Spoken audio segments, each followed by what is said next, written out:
만약에 새로운 아이패드 프로에 대한 우려가 제기된다면 사실 사용할 일이 없을 정도로 너무 터무니없이 빠르다는 것. 이걸 어디다 쓰지? 할 정도로 너무 빠른 게 문제다. 약간 이거는 너무 완벽한 게 단점이죠. 약간 이런 느낌이거든요. 견디고 듣다 보면 늘어가는 테크 지식. 오케이. 안녕하세요, 주연입니다. 지난 21일에 M1 칩이 들어간 아이패드 프로가 공개됐죠. 이 발표 이후에 많은 분들이 그러면 이제 아이패드 프로에서 로직을 쓸 수 있을까요? 저는 파이널 컷 프로를 쓸 수 있을까요? 이런 질문을 주시기도 했고, 어떤 분들은 아이패드와 맥이 이제 통합되는 거 아니냐라는 설을 제기하기도 했는데요. 얼마 전에 애플 관계자가요, 맥과 아이패드를 통합할 일은 없다! 땅땅땅! 이렇게 못 박았습니다. 그렇다면 M1 아이패드 프로에 어떤 것을 기대할 수 있고, 이렇게 너무너무 고성능화된 아이패드를 우리가 과연 잘 활용할 수 있을지, 활용할 일이 있을지, 이런 것들을 고민해봐야 되는 시점인 것 같은데요. 오늘 한번 애플 관계자들의 인터뷰도 자세하게 살펴보고 아이패드의 앞으로의 가능성은 어떨지도 살펴보겠습니다. Let's go! 우선 애플 마케팅 책임자 그렉 조즈와 하드웨어 책임자 존 터너스는 인디펜던트와의 인터뷰를 통해 아이패드와 맥을 통합할 생각이 없다고 이야기를 했습니다. 어떤 내용인지 살펴볼게요.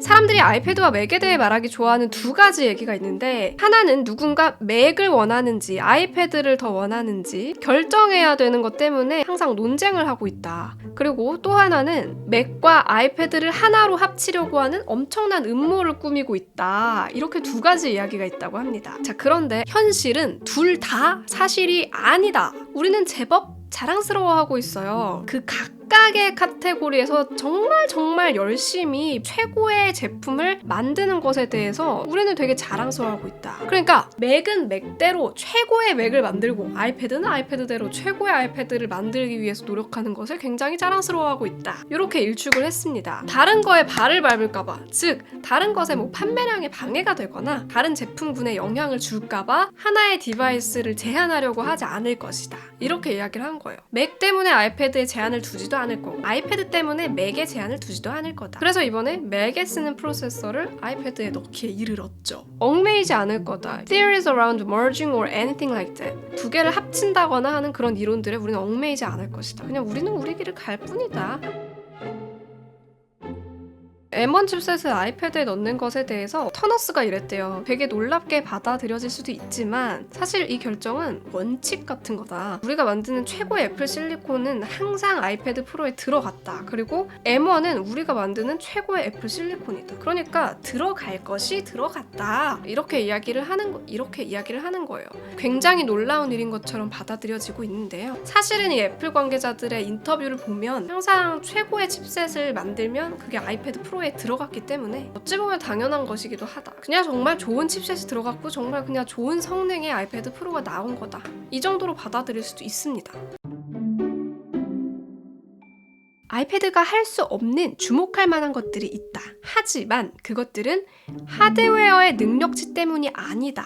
즉, 하드웨어는 충분하다는 거죠. If there has been a concern raised about the new iPad Pro. 만약에 새로운 아이패드 프로에 대한 우려가 제기된다면 이게 충분히 빠르지 않다는 것은 아닐 거다. 게다가 이것은 오히려 반대다. 사실 사용할 일이 없을 정도로 너무 터무니없이 빠르다는 것. 오히려 새 아이패드에 대한 우려가 제기된다면 이걸 어디다 쓰지? 할 정도로 너무 빠른 게 문제다. 이렇게 이야기를 하는 겁니다. 약간 이거는 너무 완벽한 게 단점이죠. 약간 이런 느낌이거든요.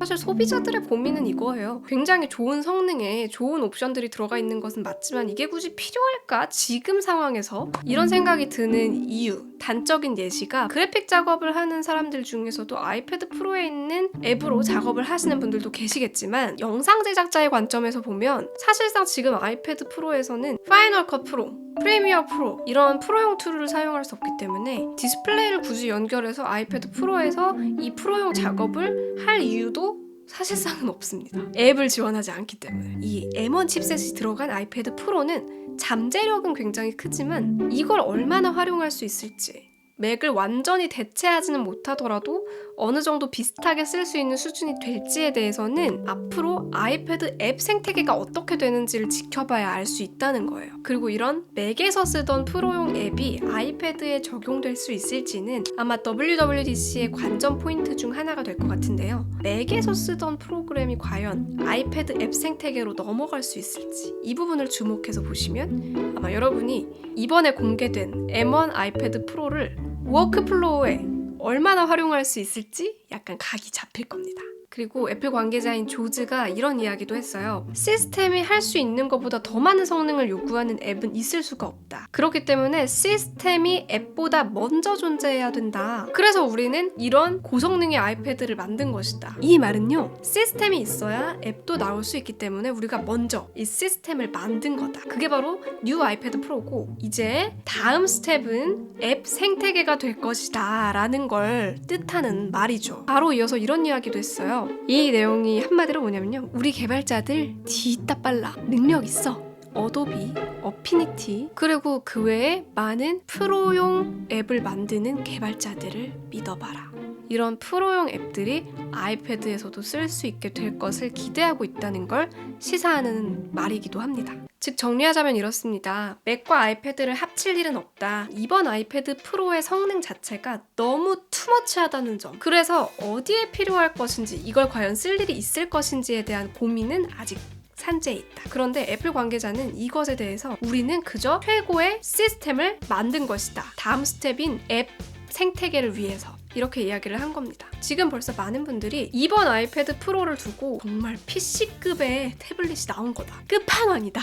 이제 이렇게 이야기를 하고 있지만 사실은 이 아이패드가 진짜로 잘 이용될 수 있을지, 혹은 저걸 어디다 써? 저 성능을 대체 저걸 사느니 차라리 중고 가격으로 프로 4나 프로 3를 살래, 이런 말이 나오게 될 것인지는 앱 생태계를 어떻게 꾸려나갈 것인지에 달려 있다는 거고요. 더불어서 갤럭시 탭. 지금 저도 이렇게 2대나 갖고 있는 갤럭시 탭의 위기다라는 이야기도 나오고 있는데, 갤럭시 탭이 진짜 위기를 맞은 국면은 사실 아이패드의 하드웨어가 이렇게 어마어마하게 고성능화 됐다는 점보다 이제 앞으로 아이패드 앱 생태계가 어떻게 될지에 달려 있다는 겁니다. 안 그래도 지금 안드로이드 태블릿, 사실상 갤럭시 탭이죠. 갤럭시 탭의 앱 생태계와 아이패드의 앱 생태계에서 많은 차이를 이미 사용자분들이 많이 느끼고 계시는데, 여기서 아이패드 앱 생태계가 더 발전해버리면 그거야말로 진짜 갤럭시 탭의 위기가 되지 않을까 하는 생각도 듭니다. 새로운 아이패드 프로에 대한 여러분의 생각도 댓글로 많이 남겨주시기 바랍니다. 그러면 저는 다음 영상에서 또 만나요. 안녕! 바이! 오늘 영상이 도움이 되었다면 구독, 좋아요 눌러주시고요. 알림 설정 버튼 누르셔서 전체 알림 설정해주시면 영상을 놓치지 않고 보실 수 있습니다. 다음에 또 만나요. 안녕!